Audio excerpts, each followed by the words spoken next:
नमस्कार दोस्तों, स्वागत है आपका अपने चैनल विधि जुडिशियल एकेडमी में। और इस वीडियो में मैं आपको कराने वाला हूं प्रीलिम्स क्लासेस कहां से कहां तक। देखिए स्क्रीन देखिए आप, ये section 45, 45A, 46, 47, 47A, 48, 49, 50, 51 of the Indian Evidence act, ये थे 9 सेक्शंस पहले। तो यहाँ पर क्या था, पहले 45A भी था और 47A भी था। तो कुल मिला के 9 सेक्शन थे। कौन से हेड में थे? Opinions of third person when relevant. ये जो वीडियो है, this is all about the opinions of third person when relevant, covering 9 sections in one video. 9 sections को एक ही वीडियो में कवर किया गया है, प्रीलिम्स के पॉइंट ऑफ व्यू से पढ़ाया गया है और आपके लिए बहुत इंपॉर्टेंट है। अब बीएसए में क्या चेंजेस हुए वो मैं आपको बता देता हूं। Now these 9 sections has been converted into 7 sections from 39 to 45 BSA. तो अब ये चैप्टर पूरा opinions of third persons is covered under section 39 to 45 BSA, जो कि पहले था 45 टू 51। एक तो ये सेक्शंस का हुआ। कहाँ कहाँ चेंजेस हुए? केवल कॉस्मेटिक चेंजेस हुए हैं, कुछ भी एक्सप्लेनेशन के पॉइंट में से कुछ भी चेंज नहीं हुआ, नो चेंज एट ऑल। वो क्या है ये देखिए, जैसे सेक्शन 39 है, सेक्शन 39 की क्लॉज 1 है एंड क्लॉज 2 है। तो क्लॉज 1 में उन्होंने क्या किया, सेक्शन 45 को कर दिया एंड क्लॉज 2 में 45A गया, ए हो गया। Otherwise everything is same explanation. हाँ, 39 में एक चेंज और किया है इन्होंने, वो ये क्या है कि मैं तेजी से पढ़ता हूँ, देखिए आपके लिए। 39 की लैंग्वेज में ये है कि when the court has to form the opinion on a point of foreign law भी है ये, और एनी अदर फील्ड, ये ऐड किया गया है। This was not in 45, now it has been added under section 39 BSA otherwise. तो केवल एक चेंज ये हुआ है 39 सेक्शन में कि उन्होंने एक फील्ड और ऐड कर दिया, एनी अदर फील्ड। ये आप जब समझेंगे तो आपको समझ में आ जाएगा। अच्छा, इसी तरीके से सेक्शन 41 की क्लॉज 1 है एंड क्लॉज 2 है। नाउ पहले ही सेक्शन 47 थे, 47A को सेक्शन 47 एंड 47A, इसको इन्होंने एक ही सेक्शन में कवर कर दिया, सेक्शन 41 में। ओके, और अब आ जाइए आप सेक्शन 42। सेक्शन 42 बीएसए, पहले था ये सेक्शन 48 इंडियन एविडेंस एक्ट का। इसमें क्या क्या हेडिंग में चेंज हो गया है। पहले जो हेडिंग थी देखिए, वहां पे लिखा था एग्जिस्टेंस ऑफ राइट, अब इन्होंने कर दिया है राइट और कस्टम, अब इन्होंने कर दिया एग्जिस्टेंस ऑफ जनरल कस्टम्स और राइट। बस इतना सा चेंज है, कॉस्मेटिक चेंज है, कोई मीनिंगफुल चेंज इसमें है नहीं है। इसको कर लेंगे आप लोग। Now come to section 43 BSA, it was section 49 Indian Evidence Act. क्या इसमें कुछ चेंज हुआ? यस, इसमें ये चेंज हुआ है, देखिए कि कॉस्मेटिक चेंजेस हैं, बस ध्यान रखना। 43 में पहले ये जो है दी यूजेस और टेनेंट्स, यहाँ पर इनको नंबरिंग कर दी गई है बस। ये पहले पैराग्राफ में थे ये सब, अब ये 1 2 3 कर दिया गया है। Earlier it was in form of paragraph, nothing has changed. तो इस तरीके से सेक्शन 49 कवर हो गया आपका। और उसी प्रकार से आपका section 44 BSA, it was section 50 Indian Evidence act, everything is same. केवल प्रोविजो में चेंज हुआ है। प्रोविजो में क्या चेंज हुआ है? पहले सेक्शन से आईपीसी के सेक्शन 494, 495, 497, 498 की जगह now these section have been replaced by section 82 and 84 of the BNS. इतना चेंज हुआ है बस इसमें। और इसके बाद में this is section 45 BSA, 51 Indian Evidence Act, इसमें कुछ भी चेंज नहीं हुआ है। तो इस प्रकार से जो चेंजेस थे मैंने आपको समझा दिए हैं। All the changes are of cosmetic nature, nothing important. तो प्लीज आप इसको उस तरीके से एडजस्ट कर लीजिएगा। आप देख लीजिए जितने भी जुडिशियल एग्जाम अभी अनाउंस हो रहे हैं, उनमें दोनों ही एक्ट लिख रहे हैं, वो बीएसए भी लिख रहे हैं और इंडियन एविडेंस एक्ट भी लिख रहे हैं। तो आपको दोनों को ही समझना है, आपको केवल नंबर्स का एडजस्टमेंट करना है। कर लेंगे आप। So let's start the class now. Section 45, when the court has to form an opinion on the point of, अब ये जो पॉइंट्स है इनको रट लीजिएगा बस, देखिए on the point of foreign law or the science 2, or the art, identity of the handwriting 4, और finger impressions 5। so basically ये foreign law, science, art, identity of handwriting, identity of finger impressions, ये 5 points हो गए, समझे। इन points पर आपसे prelims में question पूछा जाएगा, इसको ध्यान रखना। लैंग्वेज पढ़ लेते हैं दोबारा। When the court has to form the opinion over this, in that case the opinions upon such point of persons specially skilled, the opinions on that point persons specially skilled, इसको गोल कर लीजिए, highlight कर लीजिए, यहीं से question आएगा। persons specially skilled in such foreign law, science, art, questions as to handwriting, finger impressions are relevant and such persons are called experts। Question कहाँ से आएंगे बता देता हूँ आपको। देखिए क्वेश्चन आएगा आपको यहाँ से, on what are the fields of expertise mentioned in section 45, this is the question, कि कौन कौन से फील्ड ऐसे हैं, foreign law, science, art, identity of handwriting, identity of finger impressions. लिखिए फटाफट जरा, लिखना जरा। क्वेश्चन लिखिए प्रीलिम्स का।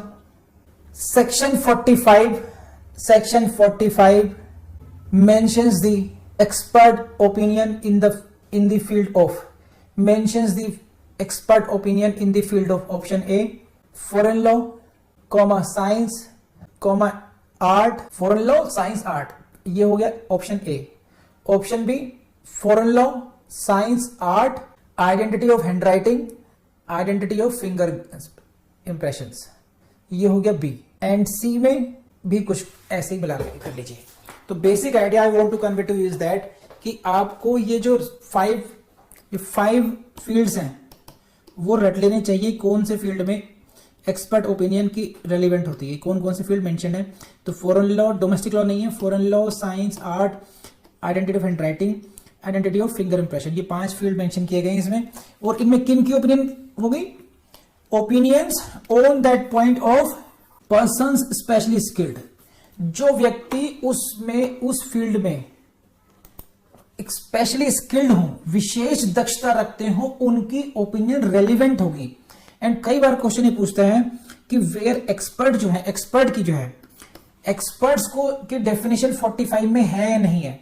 तो section 45 gives the definition of experts as well, कि इन फील्ड में जो व्यक्ति स्पेशली स्किल्ड होंगे, पर्सन स्पेशली स्किल्ड होंगे, उनको हम क्या बोलेंगे, एक्सपर्ट बोला जाएगा। तो दिस इज द सिचुएशन। कौन सी सिचुएशन है, court has to form an opinion on these fields. Court को इन 5 फील्ड्स में अपनी ओपिनियन बनानी है। Now court can take the help of these specially skilled persons who are called experts. I don't think कि इससे ज्यादा कुछ जरूरत है आप लोगों को इसमें, ठीक है। इसके बाद तो फिर बहुत सारा सब कुछ निकलेगा इसमें। यहां से प्रीलिम्स में क्वेश्चन आपके बन जाने चाहिए। तो ध्यान रखना भैया, जो फील्ड है तो कौन कौन से फील्ड में ओपिनियन की, इसमें ध्यान रखना खास करके, don't forget this, identity of the hand writing में 45 is dealing with the opinion of expert. It is not of any person's opinion. Now come to 45A. 45A की केवल मार्जिनल नोट पे से काम चलाइए अपना। 45A, what is the heading? लिखना है जरा, just opinion of examiner of electronic evidence, बस इतना आएगा। It was added by which amendment, 2009। यहां से सेकंड क्वेश्चन बनता है आपका ये 2009। बस now come to the 46 facts not otherwise relevant. Facts not otherwise relevant are relevant if they support or are inconsistent with the opinions of expert when such opinions are relevant. इसको समझने के लिए ना आप ये इलस्ट्रेशन पढ़िए, ये ज्यादा अच्छा है पहले समझाने के लिए। The question is whether A was poisoned or not. This is the question. The question is, प्रश्न ये है, क्या प्रश्न है, whether A was poisoned by certain poison or not. क्या A को किसी विशेष प्रकार के विष दिया गया था, नहीं दिया गया था, special certain poison. The fact that other persons who who were poisoned by that person exhibited certain symptoms ध्यान करना, which experts affirm or deny to be symptoms of that poison is relevant. अब ये देखो इसमें है क्या कि इस केस में आप इसको ऐसे समझिए, क्वेश्चन क्या है कि whether A was poisoned by certain poison और नॉट, कि क्या उसको साइनाइड दिया गया था या नहीं दिया गया था, प्रश्न ये है सिर्फ। अब यहां से जो रेलिवेंट होंगे उस केस के हिसाब से सारे फैक्ट्स रेलिवेंट होने चाहिए कि भाई ए को किसने दिया, कहां दिया, कैसे दिया, उसके सिम्टम्स के हिसाब से। लेकिन जो अदर जो हमारे पास रिकॉर्ड्स हैं वो अदरवाइज रेलिवेंट नहीं होते इस केस में। जैसे ये है the other persons exhibited certain symptoms. अब दूसरे लोगों ने कौन कौन से सिम्टम्स को, दूसरे व्यक्तियों ने कौन कौन से सिम्टम को दर्शाया था, वो अदरवाइज रेलिवेंट है आपके केस के लिए। Facts not otherwise relevant. आपको केस में क्या मतलब है, राम को विष दिया गया, इस केस में किसी बाबू राम को भी जहर दिया गया था, उसके मुंह से झाग भी निकले थे, उसकी कोई रेलेवेंसी नहीं है। बाबू राम ने कौन से सिम्टम्स एग्जिबिट किए थे, that fact is otherwise relevant, but sometimes those facts also become relevant when they support or if they support or are inconsistent with the opinions of experts. कैसे, उसमें मैं इसको एग्जांपल समझाता हूं कि मैंने ये कहा एज एन एक्सपर्ट कि this is a kind of poison, which is being given to the victim. उसको मैंने नाम दिया पॉइजन को ए। मैं कौन हूं, एक्सपर्ट, मेरी ओपिनियन आ गई है अभी। अब एक फैक्ट कि साहब एक काइंड ऑफ पॉइजन तो बाबूराम को भी दिया गया था, बाबूराम को तो ऐसे सिम्टम नहीं थे, आप कैसे कह देंगे। नाउ आपने एक एक्सपर्ट ओपिनियन के इनकंसिस्टेंट एक फैक्ट सामने लाके रख दिया। समझ रहे बात। जैसे Deepti Sharma is an accused and against Deepti Sharma there is a report of the expert evidence है कि दीप्ति शर्मा ने जो जहर दिया है वो साइनाइड जहर था। Who is saying this? Expert is saying this now Deepti Sharma cross examine करेगी। on what basis you are saying that? तो एक्सपर्ट विल से कि because of the symptoms shown by the disease, मृतक में से जो सिम्टम्स दिखाई दिए हैं उसके आधार पर मैं कह सकता हूं कि ए साइनाइड दिया, आपने साइनाइड पॉइजन दिया था। अब दीप्ति शर्मा लेकर आएंगी अपने डिफेंस का वर्जन में लाएंगे कि देखो एक फला व्यक्ति को साइनाइड से मारा गया था और उसके सिम्टम तो ऐसे थे, इन सिम्टम से तो मिलता ही नहीं है जो आप एक्सपर्ट बने कर रहे हो, आपको तो इतना भी नहीं पता।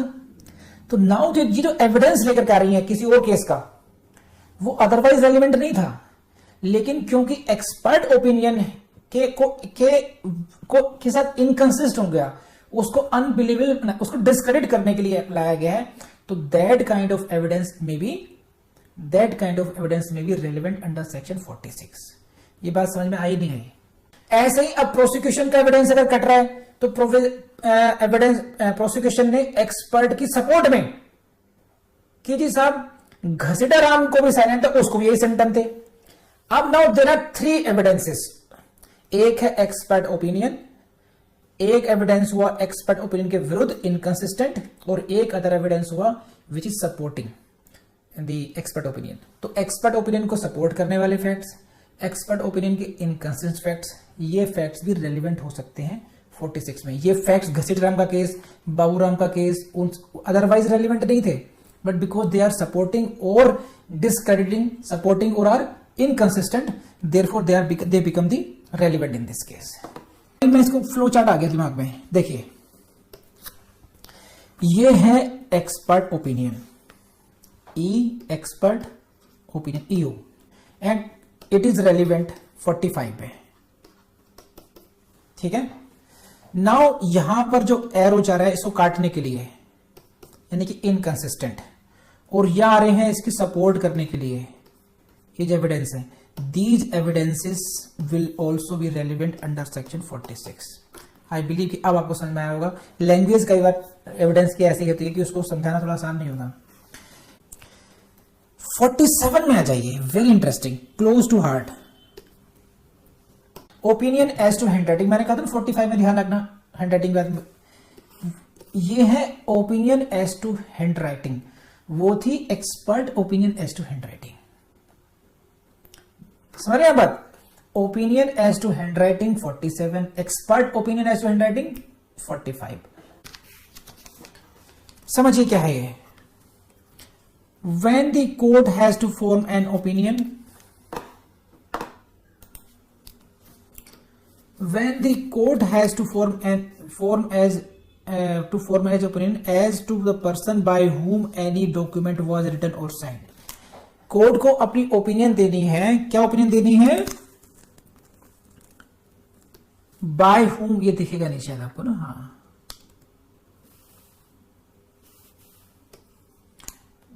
opinion, when the court has to form the opinion as to person by whom any document was written or signed, किस व्यक्ति के द्वारा कोई डॉक्यूमेंट साइन किया गया था या लिखा गया था। ये है आपके पास कोर्ट के सामने समस्या। अब क्या होगा? इन that case the opinion of any person, कौन? इस शब्द को महाराज गोल कर लो, घोल लो और पी जाओ। Opinion of any person acquainted with the hand writing of the person by whom it is suppose to be written और signed that it was relevant. समझाए थे? हाँ साहब, केस चल रहा है murder case. Postmortem report is to be proved, कि postmortem report prove होनी है। किस डॉक्टर ने बनाई थी पोस्टमार्टम रिपोर्ट? कि आकाश झा नाम के एक्सपर्ट थे, उनकी पोस्टमार्टम रिपोर्ट है। तो he be called as witness because he is the executed, उनके साइन है, वही बताएंगे कि हाँ this is report executed by me और मैंने बनाई है, मेरे साइन है ये। तो बुलाया गया, सम्मन भेजा गया, सम्मन पे रिपोर्ट आई। रिपोर्ट पे क्या आया? कि now the doctor has gone to some unknown place, that doctor is not working in this hospital and we don't know about the whereabouts of the doctor. What is this? Doctor available नहीं है, report का prove होना बहुत जरूरी है। अब कैसे पता चलेगा? Now we want to prove that sign, कि whether the sign affix on that document, that is what, that may be postmortem report, that may be the MLC, that may be any other. Now who shall prove it? Expert opinion तो match करके होगी कि sign मिला लेंगे, उस आज का sign लिखवा लीजिए, फिर पिछले साइन से मैच कर लेंगे, उसके एक्सपर्ट ओपिनियन देगा। Now who can prove his? In that case एक इंसान काम आता है, उसका नाम है पर्सन एक्वेंटेड, जो व्यक्ति उसकी हैंडराइटिंग से या सिग्नेचर से परिचित हो। तो वो व्यक्ति आगे कहेगा यस यही वो सिग्नेचर है जिसको, जो ये सिग्नेचर मिस्टर आकाश झा के ही है, मैं इसको पहचानता हूं। तो उनसे पूछेगा भाई तुम कहां से आ गए खामोखा? कि मैं खामोखा नहीं हूं, मैं हूं पर्सन एक्वेंटेड। एक्वेंटेड को ध्यान रखना कि how you are acquainted? Because I have been working with him from certain and I have seen in my daily routine, I have received the letters written by him. तो उसको यह prove करना पड़ेगा कि first of all that he is the person acquainted. ऐसे ही 45 में expert को बताना पड़ता है how you are expert, how can you say you are special skilled. आपने कोई डिग्री, डिप्लोमा क्या कर रखा है, क्या आपका एक्सपीरियंस है, वो उसको एक्सपर्ट वहां से बताना पड़ेगा। यहां पर बताना पड़ता है पर्सन एक्वेंटेड की वजह से। तो आई बिलीव कि पर्सन एक्वेंटेड को नहीं भूलेंगे अब आप। Explanation, a person is said to be acquainted with the handwriting of another person when he has seen that person write or receive documents। समझे? बस इतना कर लीजिए, बस इतना से कल्याण हो जाएगा। जो मैं समझा चुका हूं बेसिकली आपको, वही बात है कि एक्वेंटेड कब कहेंगे उसको? कि जब उसने उसको लिखते हुए देख लिया हो या उसने उसके डॉक्यूमेंट को रिसीव किया हो, तो he will have to prove that कि यस आई एम एक्वेंटेड। तो this is more than sufficient. 47 now come to 47 है। अब तो बल्ले बल्ले केवल काम चलेगा हेडिंग से। 47A की हेडिंग क्या है? दीप्ति शर्मा लिखिए जरा। Opinion as to electronic signatures, electronic signature बस। Opinion OP as to electronic signature. That's it. Which section deals with the opinion as to electronic signature? This is more than sufficient. Now come to section 48. Opinion as to the existence of any right or custom when relevant. Prelims में question आपका यहीं से बन जाएगा बस। ऐसे तो खास बात क्या है इसमें, जो शब्द है when the court has to form an opinion as to what existence of any, देखो ये छुपा रुस्तम है, general custom or right. तो in this case the court is to form the opinion about the existence of any general custom or right. General का मतलब क्या हुआ, not particular, है ना। एक जनरल राइट, जनरल कस्टम कोई अस्तित्व में था या नहीं था, जैसे जो हमारे दीपांशु गर्ग भाई साहब हैं, दीपांशु गर्ग भाई साहब गए पहाड़ों पे, सही है, पहाड़ों पे घूमने गए, and he is greatly inspired by the film. एक फिल्म आई थी राम तेरी गंगा मैली, देखी होगी आप लोगों ने ना। वहां पर एक गए, इनको एक पहाड़ लड़की अच्छी लगी और वहां पे कबीले वाले लोगों ने कहा कि ठीक है आप शादी करो। इन्होंने शादी कर ली धूमधाम से वहीं पर ही, अति उत्साह में। होता है ना कई बार एक युवा में होता है कि ठीक है मैं सारे बैरियर्स तोड़ दूंगा, सब इंटरकास्ट और दिस दैट कुछ नहीं, आई विल मैरी। अब इन्होंने कहा कि ठीक है चलो ससुराल चलो। कौन से ससुराल, हमारे यहाँ तो कस्टम ये है कि दूल्हा दुल्हन के घर में ही रहता है, और रिवर्स है, यहाँ सारे काम उल्टे करने पड़ते हैं। अब तुम सेवा करोगे पत्नी की, तुम सेवा करोगे इसके माता पिता की, ये सब कुछ उल्टा है। ये क्या हुआ कि यही कस्टम है, आपके घर का कस्टम होगा ये तो, कि ना ना ना ना, केवल हमारे घर का कस्टम नहीं है, ये पूरे समाज का कस्टम है, जनरल कस्टम है। आप समझ रहे, एक पर्टिकुलर कस्टम होना, किसी पारिवारिक का ही एक कस्टम बना हुआ प्रथा होना, ना ना ना, यहाँ पे हम जनरल कस्टम की बात कर रहे हैं, जनरल राइट की बात कर रहे हैं। अब उसको प्रूव और डिस्प्रूव करना हो कि वो ऐसा कोई कस्टम था भी या नहीं था वहां पर। अब अगर यही पॉइंट डिस्प्यूट हो जाए, दीपांशु गर्ग यही कहें कि no no there no such general custom exist, I have never heard about this, so now whether such kind of custom exist और not, how it can be proved, now the court is seeking the opinion. तो ऐसी स्थिति में किसकी opinion relevant होगी, पढ़ लीजिए। हाँ जी, मैं लिख देता हूं उसमें। When the court has to form an opinion as to the existence of any general custom or right, the opinion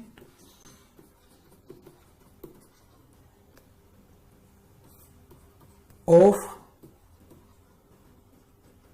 persons, ऐसे व्यक्तियों की ओपिनियन, किनकी, who would be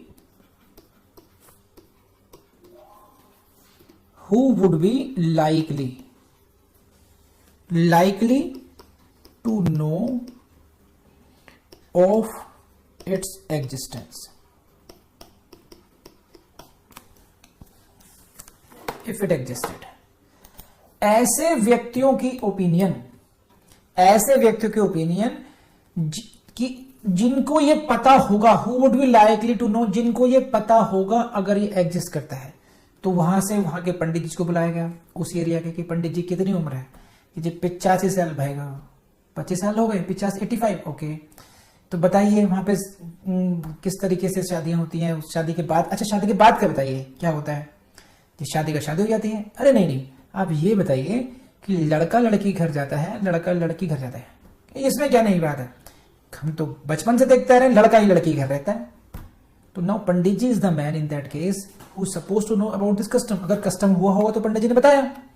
पंडित जी ने क्यों डिपोज किया, इसलिए क्योंकि वो समाज में रहते हैं, उनको पता था। तो ऐसे ही 2-4 लोगों को और बुलाया जाएगा, तो वो जब सपोर्ट कर देंगे तो इट विल बी, अगर कोर्ट बिलीव करती है तो it shall be considered to have existed, the court फैसला करेगी। तो ये वो व्यक्ति होंगे जो एक्सपर्ट नहीं है ना, ये व्यक्ति वो एक्सपर्ट नहीं है। 47 में था पर्सन एक्वेंटेड, आप इसको आइडेंटिफाई करना है इस तरीके से। 45 में एक्सपर्ट हुआ, 47 में हैंड राइटिंग के लिए है केवल पर्सन एक्वेंटेड, एंड नाउ यहां पर हम किसकी बात कर रहे हैं, जनरल कस्टम और राइट की बात कर रहे हैं। और किसकी ओपिनियन मैटर करती है भाई, who would be likely to know, जो व्यक्ति जानता होगा अगर ये होगा, तो ऐसा व्यक्ति जो संभाव्य है कि उसको समझ, अगर ये व्यक्ति अगर ऐसा कोई कस्टम होगा तो उसको पता होगा। जैसे फॉर एग्जांपल अगर आपको ये पता करना हो कि भी, चलो खैर एग्जांपल पूछा देते नहीं है, लंबा हो जाएगा। I think it is more than sufficient. इसी तरीके से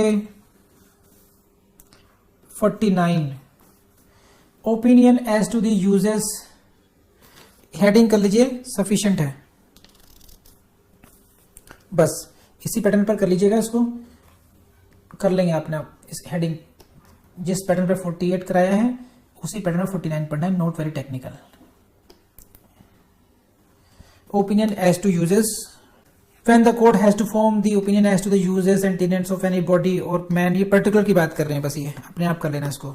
50 की बात करते हैं, बस खत्म करते हैं आपका 50, कहाँ गए 50, opinion on the relationship when. तो देखिए बेसिकली जो क्वेश्चंस यहां पर आते हैं, जो मेरा पैटर्न है इसका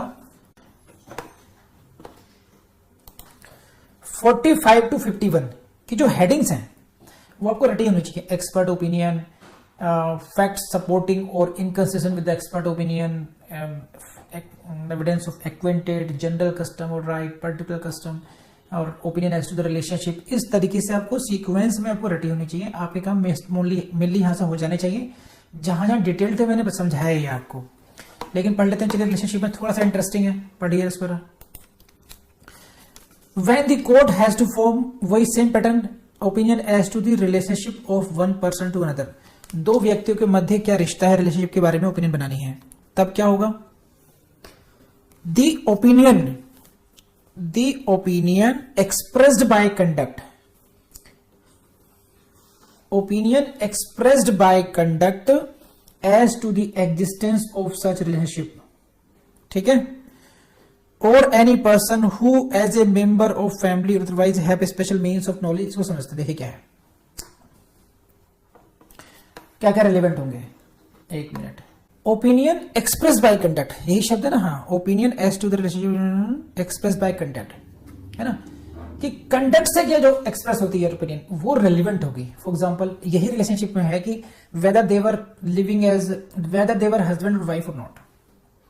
फॉर एग्जांपल नायक ने नायिका के लिए कहा कि बस सब तुम ही हो, और ये लोग वरमाला पहनाई और सिंदूर डाला, अब तो मेरी भार्या हो गई, पत्नी हो गई, और वो लोग अब रहना शुरू कर दिए साथ में। अब रह रहे हैं 1-2 साल तक रह रहे हैं साथ में, बाद में कुछ खटक पटक हुई तो तू कौन और मैं कौन। लड़का कहे कि मेरी शादी नहीं हुई इससे, लड़की कहे कि जी शादी हुई है। अब इसका कोई लड़की से क्या कहे, ठीक है यू शो द प्रूफ। अब कोई प्रूफ है नहीं इस बात का, ना कोई फोटोग्राफ है, ना कोई विटनेसेस है, वो तो सब कुछ आइसोलेशन में हुआ ऐसा सब कुछ। अब क्या हो, तो now court will have to see कि रिलेशनशिप क्या थी, इनकी नेचर क्या थी। तो that can be expressed by conduct, कि उन लोगों का आचरण क्या था, कैसे आते जाते थे, मोहल्ले में कैसे निकलते थे, आते जाते लोगों से मिलना जुलना, कैसे लोग रिसीव कर रहे थे। तो दैट कैन बी रिलेवेंट। एक बात ये हुई, समझ बात। अब ये opinion express by conduct, and second क्या है, express by conduct as to the existence of such relationship और any person who as a member of the family or otherwise has special means of knowledge on the subject, otherwise has special means of knowledge on the subject। समझे, ये हुआ। तो जो व्यक्ति विशेष कुछ ना कुछ, या तो मेंबर ऑफ फैमिली हो, परिवार का सदस्य हो, या कोई दोस्त हो, घनिष्ठ दोस्त हो, वो जानकारी रखता हो, तो उसकी ओपिनियन भी रेलिवेंट हो सकती है। तो यहां से पूछ लेगा आपको कि किस रिलेशनशिप में what can be relevant fact, what can be relevant to prove the relationship. तो then you will have to say it is the number, it may be the conduct और it may be the evidence of any family member और otherwise who have special means of this. समझे, special means of knowledge. Next पर आ जाइए, provided पर। कहां है provided, provided that such opinion shall not be sufficient to prove a marriage in proceedings under the Indian Divorce Act and blah blah blah blah. तो इतना ध्यान रखना, यहां से क्वेश्चन आएगा ही आएगा आपसे shall not be sufficient, shall not be sufficient. क्या मतलब है इस बात का? क्वेश्चन आएंगे प्रीलिम्स के यहाँ से कि इस तरीके की जो ओपिनियन दी जा रही है कि हाँ मुझे ऐसा लगता है ये पति पत्नी रहे होंगे, अरे तेरा तो पति पत्नी का ओपिनियन है, सफिशिएंट नहीं होगा, means you will have to bring something more on record to prove that it is relevant but not sufficient. Not sorry relevant but not sufficient समझ आ रहा है ना? It is sufficient but not sorry it is relevant but not sufficient. Not sufficient, it means you need something more to for the sufficiency of the evidence on record. It is relevant, ठीक है, we will take into consideration, ये भी है और भी लाइए, ठीक, ये हुआ। सो जनाब आली 51 पर आ जाइए, क्वेश्चन हेडिंग से मिल जाए, grounds of opinion. Grounds of opinion when relevant, when the opinion of any living person is relevant, the ground on which such opinion is based are also relevant. बस यही है। An expert may give an account of experiments performed by him for the purpose of forming his opinion. ये illustration में समझाता हूँ क्या है। मैं इसका हालांकि इसकी हेडिंग से काम चल जाता है, ग्राउंड्स ओपिनियन आर रेलिवेंट, है ना।